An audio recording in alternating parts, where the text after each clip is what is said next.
My current research project is on suicide in the 18th century French and Francophone novel. Some people might think that suicide is a very strange or marginal issue to look at, but in a way, it's actually at the very center of our existence as human beings. I mean, Camus says suicide is the only philosophical question. Really, it's the central question. And so why? Because we are deciding if life is worth living, and by extension, what things in life are worth it, what things in life are valuable. Our modern definition of suicide really comes from the Enlightenment. It's something that is generated or born during the Enlightenment period, but we have previously really looked at primarily historical sources and philosophical sources, but we haven't really looked at the novel so much. And part of that reason is it's a kind of gender and genre issue. So on the one hand, there's been this misconception that, well, it's a novel, so it's not serious. It can't tell us anything important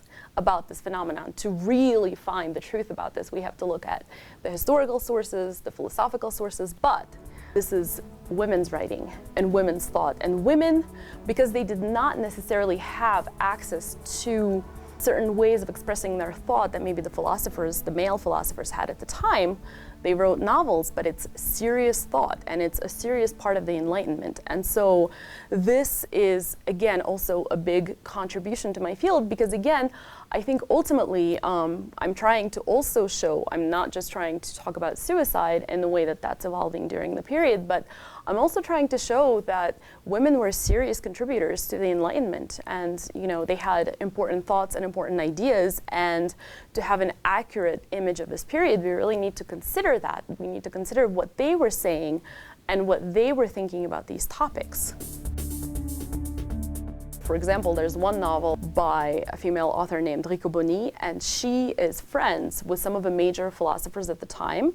She corresponds with them, so she's friends with Hume, with Diderot, with d'Holbach, and her work is actually published before their work, but you can see many of the ideas that they then made popular in her work. So it's absolutely fascinating, that intersection. This requires a lot of just archival research, because I look at a lot of novels that have not actually been republished since the 18th century, so they can only be found in the French National Library. I go to the rare books library there, and it's a very interesting setup. You sit at these tables and you are not actually allowed to touch the books with your hands, and then the librarian is kind of surveying you, and if you open the book a little too much, they run over and yell at you. Exactly. So it's been hours and hours of archival research, especially because this isn't something that's easy to find. The way you generally find publications in the 18th century is there's one catalog that's been done by scholars. So it gives you the title of everything that's published year by year from 1750 to 1800.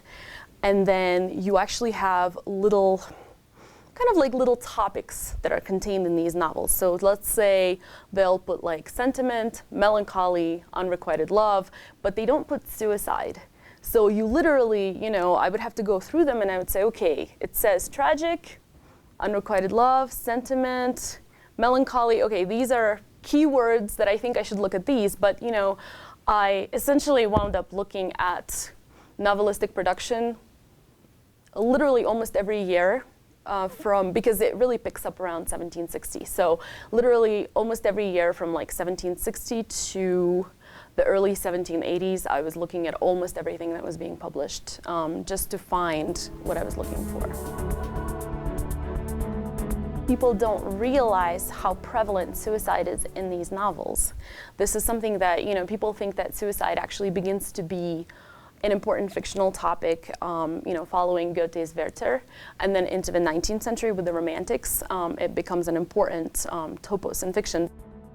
I look at things like changing family dynamics, changing political dynamics, and all these topics are very closely interconnected.